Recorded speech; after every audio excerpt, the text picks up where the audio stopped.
slightly better. I really like Hyperlight Drifter. Oh, I just died. I've been waiting for it to come out since I initially heard about the game shortly after the Kickstarter came out.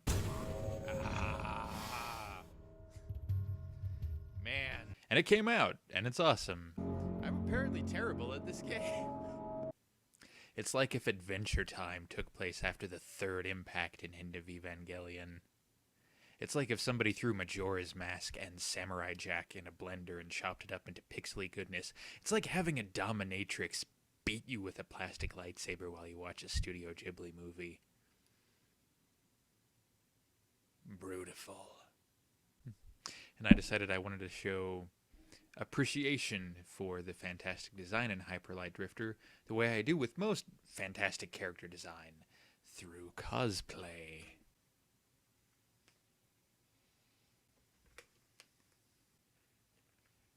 So here we have the beginning of my Hyperlight Drifter cosplay. I figured I'd start with, I'd start from the top and work down, but not really. I had a Darth Vader helmet lying around, so that's what makes up most of this, and the rest was just kind of... It's kind of hard to talk in here. It's kind of hard to breathe in here. I need to do some more work on that.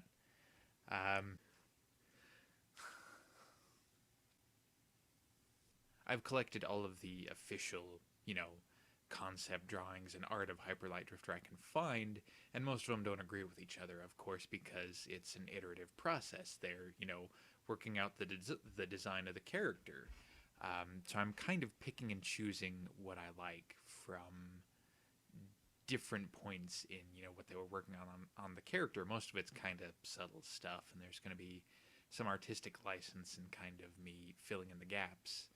But, so the first example, man, I got derailed. I'm going to have to communicate this better. So, backing up a couple steps. This is mostly a Darth Vader helmet with a couple little changes to it. Mostly sort of cutting things off the edges, kind of trying to change the profile of it.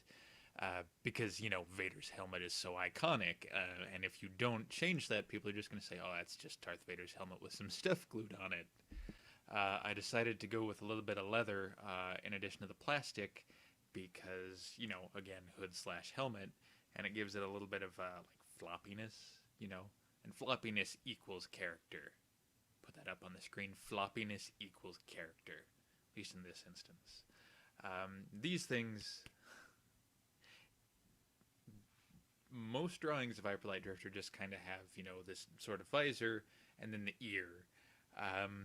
But the official box art has this kind of round thing, and one of the later drawings done by one of the creators of the game, I think the creator of the game himself, also kind of has this little round thing. And the way I built this, these kind of stick out from the helmet a little bit, so it needed some kind of filler there to make sense. And these are actually holsters for a box cutter, which I had a ton of, and they're really, maybe not 100% exactly the right shape, but they're pretty dang close. I might fill up that gap. I don't know. I kind of like it. His visor was just a piece of a round plastic trash can, and the red bits. I actually cut holes out, used the same shiny reflective plastic I used on my Thor hammer, and then used parts of a transparent red ruler over the top of that. And that gives it, as much of kind of a shiny light up jewel appearance as it can have without putting LEDs in there, which I still might do. I'm kind of on the fence on that. This isn't 100% done. I might do some more weathering. I'll probably do some more weathering, but I want to get everything built before I start weathering so it all sort of, works together. So it's not like, oh, the helmet's beat to crap, but everything else looks fine. But yeah, the helmet is... I like it, I think it's turned out pretty well. It's the right shape. Fits alright. Yeah, so good. So, not that there's as much to talk about the lower part of this. This absolutely isn't going to fit over my glasses, so I don't know why I'm trying. Yeah, these are just sunglass lenses and a cheap plastic mask. The face itself is maybe a little bit too green. Maybe I need to make it a little bit bluer. Again, I'm kind of going to get all the pieces put together and make sure the colors all jive with each other. The fabric, I mean, this was like a Faded Glory infinity scarf I found on clearance, because I love me some, materials on clearance that has this really cool square pattern, which is something I'm kind of trying to work into a lot of what I'm doing, since it is a pixel art game. So anytime I get little diamonds or squares in the design of stuff, I feel like that's a plus, that's a bonus. So I'm going to keep posting these videos as I finish new parts of the costume, or at least get them mostly finished. Working on the gun, working on that little diamond thing he's got around his neck. The cape is one of the next things I want to do.